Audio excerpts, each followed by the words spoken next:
Technical and Vocational Education and Training, or TVET, has become a cornerstone in Malaysia's push toward a high-income industrialized nation. TVET is no longer seen as a second choice, but a strategic path to future-ready careers and national competitiveness. As Malaysia navigates the fourth industrial revolution, TVET stands at the forefront, bridging education and industry, skills and opportunity. In this episode, we hear from one of the key individuals driving this transformation.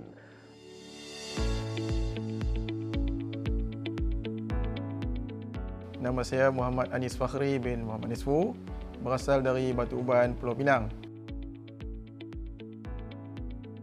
Untuk pengetahuan, saya bekerja sebagai Facilities Management. So dalam Facilities Management, saya in charge of project, operations, maintenance, environmental, health and safety dan juga security system. So ini antara skop kerjaya saya. Saya ialah salah seorang pemegang Doctorate in Business Administration daripada IBSS dan juga Executive Master in Business Management daripada UMPSA, Universiti Malaysia Pahang, dan Executive Master in Safety, Health and Environment daripada Universiti Selangor, dan juga Executive Diploma in Electrical Electronic Technology, Universiti Teknologi Malaysia. Dan untuk pengetahuan, saya ialah starting dengan very humble beginning daripada Certificate Institut Kemahiran Mara Sungai Petani dalam bidang sijil teknologi kejuruteraan, elektrik teknologi, penjaga jentera elektrik A1, dan selepas itu saya dapat tawaran daripada Mara juga untuk sambung dalam sijil teknologi kejuruteraan elektrik kuasa, penjaga jentera elektrik A4. Saya sangat-sangat menghormati masa lah. Kalau tengok dari segi perjalanan hidup saya, boleh kata setiap fasa hidup tu, masa tu sangat-sangat saya jaga dan hargai. Banyak masa dihabiskan untuk sambung belajar. So sambung belajar tu secara part time. So saya masih ingat ada satu masa saya adalah judgement BO yang paling muda di Malaysia pada waktu itu. So that's why setiap masa yang ada digunakan sebaiknya, baik untuk perkembangan karier diri, perkembangan pembelajaran. Selain daripada kita bagi masa untuk bekerja, kita juga perlu bagi masa untuk keluarga dan juga untuk society, untuk masyarakat. So untuk dalam bidang facilities management ni sendiri, memang saya minat daripada awal lah. Dan sebenarnya ini dipupuk oleh arwah abah saya sendirilah. Sebab tu lepas saya habis PMR, bila saya berjaya ditawarkan pergi ke sekolah menengah teknik, mereka lah yang sangat-sangat encourage saya untuk pergi ke sekolah menengah teknik dalam bidang elektrik. Kemudian barulah saya sambung belajar ke Institut Kemahiran Mara Sungai Petani. Alhamdulillah, lepas dah graduate tu, saya ditawarkan kerja dalam salah satu kontraktor aircon di Pulau Pinang. Sebab kalau nak bekerja dalam facilities management, sebab facility management ni adalah satu profession yang sangat broad. Dia sangat-sangat spesifik dan juga luas. Apabila saya nampak dalam facilities management ni ialah kombinasi daripada sistem-sistem ni, itu yang saya perlu tingkatkan saya punya pengalaman, saya punya kemahiran dan juga kompetensi. So saya nampak TVET ni lah yang boleh memberi saya platform untuk dapatkan benda-benda tu. Sebabnya dalam facility management, sebelum you sesuai untuk jadi satu facility engineer ataupun manager, yang sebetulnya kena start pada bawah. So daripada situ baru kita tahu how to handle the system, the human. Sebab dalam facility ni kita bukan setakat jaga sistem, kita juga bekerja dengan manusia.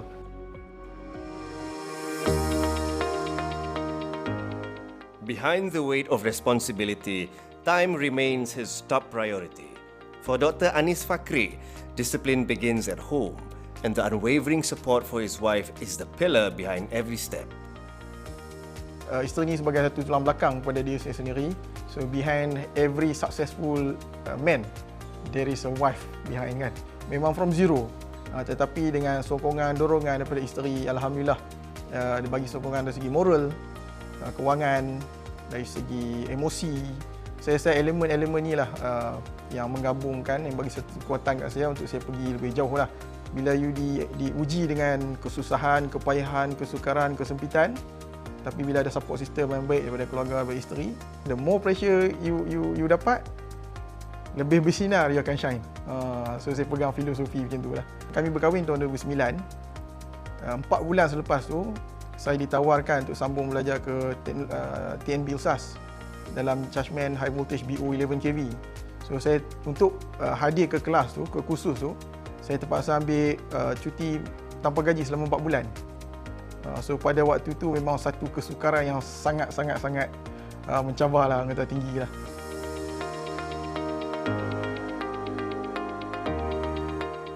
Dia ni seorang yang sangat ambitious dengan dia punya kerjaya. Sebab kami kahwin, 4 bulan selepas tu memang dia sambung ambil chargeman BO. Dari situlah rentetan yang dia sambung belajar. So setiap weekend dia akan buat part time, dia akan ke kelas lah dan saya akan menjaga anak. Dan terima kasih juga dekat family sebab sepanjang dia sambung study tu kadang-kadang family banyak bantu saya lah. Dan rentetan yang kedua lepas dia sambung first degree master, dia beritahu kat saya dia nak ambil second master. Tapi dia sangat bijak untuk mengambil peluang yang ada. Masa tu waktu COVID, tapi dia mengambil inisiatif tu untuk dia sambung second master dia. As TVET institutions evolve to meet the demands of modern industries, the Senior Facilities Manager becomes a linchpin in integrating cutting-edge technologies and sustainable practices into the educational environment. But behind every efficient system lies a story of perseverance and the challenge that come with carrying such responsibility. So untuk pengetahuan sebagai cabaran utama dalam bidang ataupun profession ni semestinya ialah masa lah. Dengan cabaran masa tu, yes cabaran, tapi bila kita take benda tu positively, so ya Allah bagi kita 24 jam, so masa yang ada tu kita gunakan sebaik mungkin supaya kita dapat bagi satu kebaikan untuk semua, bukan setakat diri kita tetapi untuk semua. Dan kemudian satu lagi cabaran yang sangat-sangat sukar dihadapi ni ialah apabila macam ni kita nak jaga hubungan kita dengan kerjaya kita tu sendiri lah. Okay? Sebab kita tahu bidang facilities, electrical, mechanical, construction ini adalah satu bidang yang sangat stressful. So, tetapi dengan stres yang kita ada di tempat kerja, apabila kita ada satu skill, kita ada satu pengurusan yang baik dan kita ada support system yang baik dari family kan, insya-Allah kita boleh jaga. In the midst of a demanding career, Dr. Anis Fakri never loses sight of what truly matters. Because for his family, quality time is always a planned priority. Selalunya setiap bulan kami akan dah prepare dah apa aktiviti-aktiviti yang kami akan buat pada hujung minggu. Selain daripada menziarah kedua ibu bapa, pada waktu minggu suami akan membawa kami pergi beriadah dan ada masa bermain dengan kolektor-kolektor beliau. Selalunya bila masalah di tempat kerja ada bercerita tapi tidak terlampau stres. Kalau terlampau tertekan, selalunya pada waktu malam minggu, walaupun kami tak ada aktiviti apa nak buat, beliau akan bawa masuk dalam kereta hanya bersia-sia untuk melepaskan dia punya lelah. Itu adalah cara dia untuk release dia punya tension.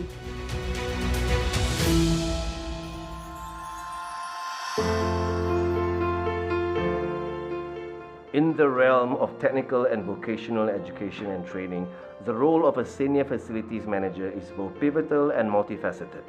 Dr. Anis Fakri's responsibilities encompasses overseeing the maintenance and optimization of critical systems, ranging from electrical and mechanical to HVAC and safety protocols. So untuk kita berbeza daripada orang lain, if let's say you want to be known, be the first. Ataupun nombor dua, be different. So dalam bidang facilities, sebab ini adalah kombinasi daripada bidang-bidang yang lain, so saya rasa saya berbezakan diri saya daripada orang lain ialah apabila saya adapt, saya dapatkan kelulusan dari segi paper qualification dalam bidang akademik, saya tingkatkan saya punya kemahiran dalam bidang competencies, kemudian juga tingkatkan kita punya pengalaman dan networking. So daripada technical people boleh jadi management people. His academic endeavours led him to attain a master's degree in executive business management from University Malaysia Pahang, where he was honoured with the prestigious TOPI 2024 award. Apa yang tertarik mengenai dia adalah seorang yang sangat berwawasan. Yang menarik tentang dia lagi sebab dia sangat bertanggungjawab. Dia pandai plan masa depan. So dia dah planning dah apa yang dia nak sebelum ni sampai yang apa yang dia dapat. Saya sebagai seorang isteri, saya hanya tulang belakang, saya hanya support dia apa yang minat dia. Dia selalu cakap kat saya, pelajaran ni adalah sangat penting. Dengan pelajaran, kita akan merubah kehidupan keluarga kita yang lebih baik dan kita boleh menjadi contoh kepada anak-anak kita.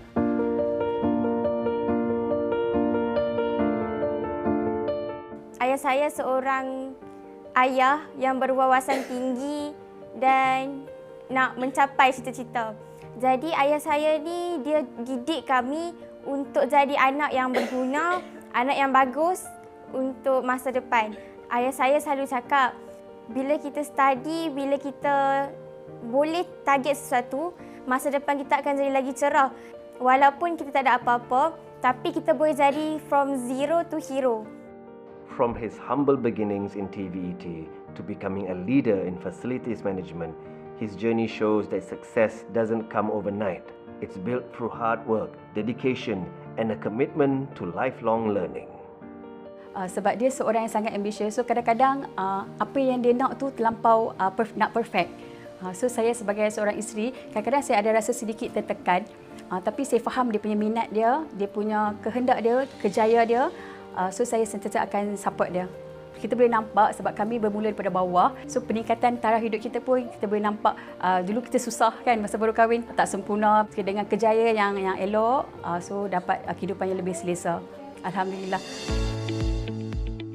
Dr. Muhammad Anis Fakri is a certified drone pilot, having earned his remote pilot certificate of competency through the Civil Aviation Authority of Malaysia. This certification allows him to operate drones for commercial purposes, which is particularly beneficial in facilities management and infrastructure inspection. Hubungan saya dengan TS Anis Fakri ini bermula bukan secara profesional lagi. Kami berkawan melalui hobi dulu, kemudian kami buat satu kerjasama yang membantu bidang masing-masing. TS Anis ni dia rajin, suka explore benda-benda yang jarang orang buat.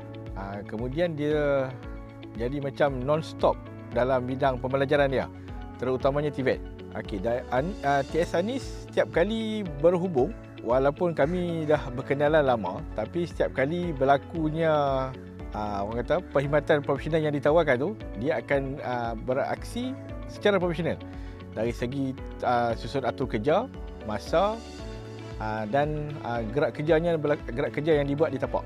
Kelebihan TS Anis ni, dia berdaftar dengan Lembaga Penerbangan Malaysia. Jadi untuk perkhidmatan yang saya sediakan pun, saya perlu engage konsultan yang ada lesen. Saya dibayar pun secara profesional dan saya perlu melantik konsultan di bawah saya pun secara profesional. Dari pemahaman saya, TVET ni lebih pada kemahiran kita ataupun kemahiran yang kita adapt menggunakan apa yang kita dapat.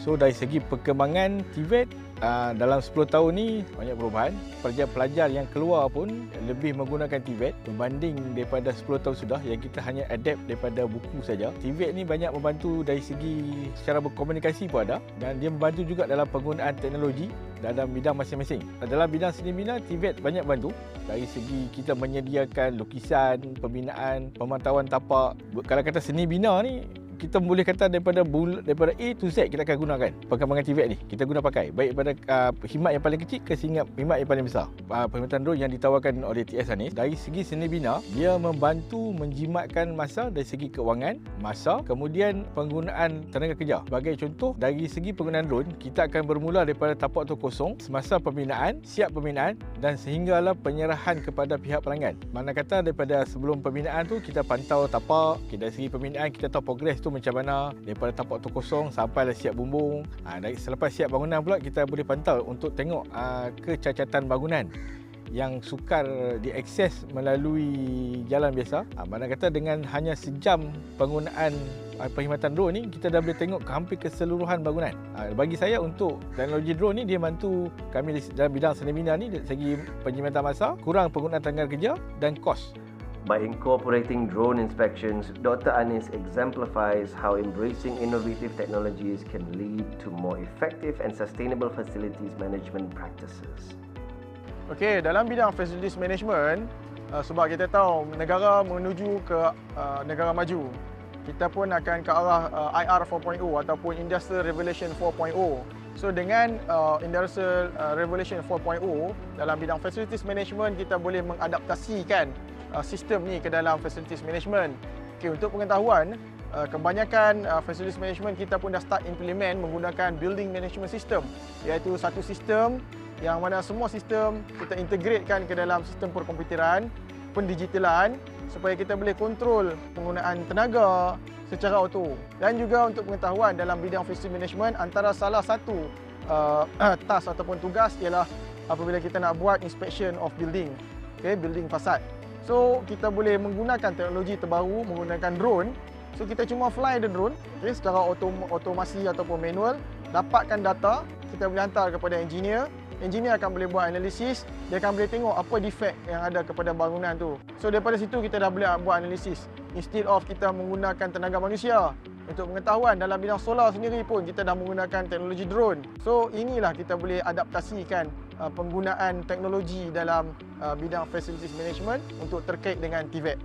Cabaran yang dihadapi oleh penggiat TVET untuk mengadaptasikan penggunaan teknologi moden, ya, semestinya ada. Sebab kita tahu kebanyakan yang datang daripada TVET ni ialah agak lemah dari segi teori, dari segi akademik. Okey, tetapi itulah cabaran yang kita boleh ambil sebagai positif lah. Kita ambil cabaran yang positif, kita boleh tingkatkan kita punya kemahiran. Kita boleh tingkatkan kita punya pengetahuan. So yang paling penting ialah kita ada kemahuan untuk nak menambah kita punya ilmu dalam bidang.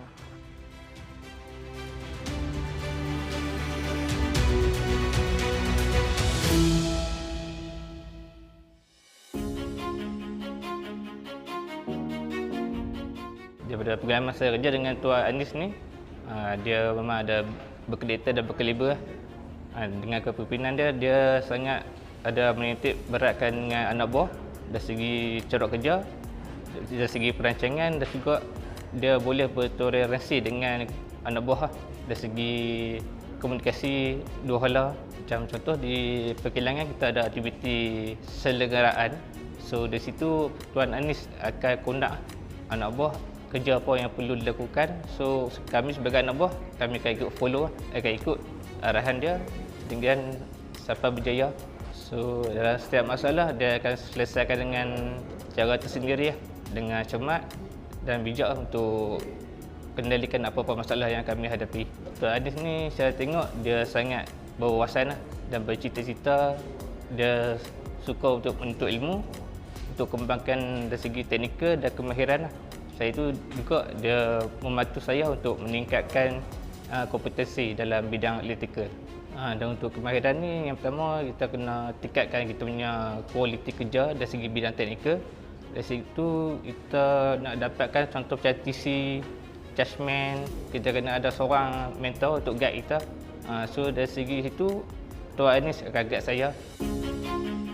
Now as the mentor to both his staff and students, Dr. Anis Fakhri passes on his knowledge and expertise, inspiring the next generation of leaders in facilities management.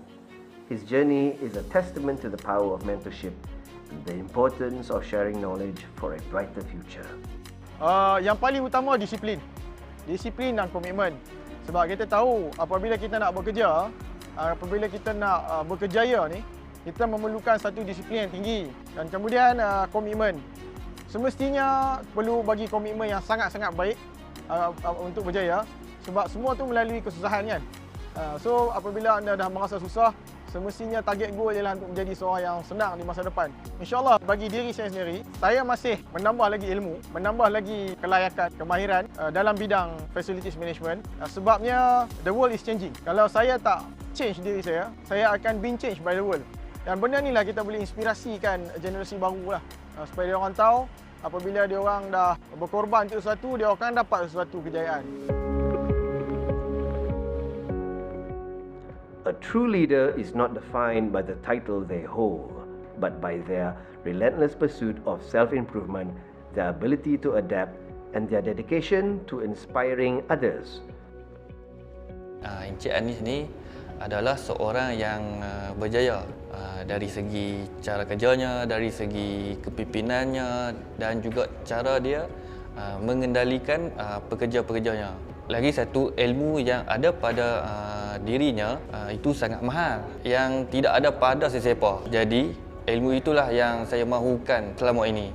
Dan dia pun senang, tidak kedekut ilmu, sanggup berkongsi ilmu yang dia ada kepada saya. As we reflect on his journey and achievements, Dr. Anis Fakhri stands as a beacon of inspiration, a leader who continuously strives for growth and innovation. Now, let's hear his vision for the future and the legacy he hopes to leave behind. Okey, nasihat saya untuk sesiapa yang nak bergiat dalam TVET, nak dapatkan kelaikan dalam TVET. So, teruskan perjuangan anda, teruskan hasrat anda. Sebabnya keperluan TVET dalam industri ni sangat-sangat diperlukan. Sebabnya satu, TVET ni adalah satu platform ataupun alternatif yang kita boleh gunakan untuk perkembangan karier diri kita. Okey, kita nampak Malaysia sekarang menuju ke arah negara maju. Dan untuk pengetahuan, untuk menjadi sebuah negara yang maju, kita memerlukan human capital ataupun modal insan yang berkemahiran tinggi. So dengan TVET ni lah antara salah satu alternatif yang kita boleh gunakan untuk mendapatkan talent pool. So apabila investors di luar negara, dia orang nak melabur ke dalam Malaysia, so dia orang akan mencari talent pool ataupun human capital. So dengan TVET ni lah kita boleh gunakan sebagai salah satu faktor untuk menarik dia orang melabur di Malaysia. So apabila semua tu dapat masuk ke Malaysia, secara tak langsung ia akan menyumbang kepada pembangunan ekonomi negara. Sebenarnya untuk menjadi seseorang leader ataupun seseorang pemimpin berpotensi sebagai TVET, apa yang saya nampak ialah kita kena become a leader. So kita perlu ada kewibawaan, kita perlu ada kemahiran, kita perlu ada pengalaman, kita perlu ada kelulusan supaya apa? Kita dapat inspirasikan generasi baru ni. So apabila dia orang dah ada satu ikon ataupun satu pemimpin dia orang boleh ikut, so dia orang dah nampak dia orang punya perjalanan untuk masa depan. Okey, so itulah harapan saya supaya generasi baru yang nak mencebur diri dalam bidang industri boleh gunakan TVET sebagai platform untuk dia orang explore more dan berjaya dalam hidup. Okay? Dan harapan saya satu lagi ialah semoga satu hari nanti di Malaysia sendiri orang-orang daripada TVET yang akan menjadi policy maker yang tahu tentang keperluan sebenar TVET itu dalam industri untuk kejayaan TVET di masa depan. Life is about experience, and experience is a mixture of success and failure.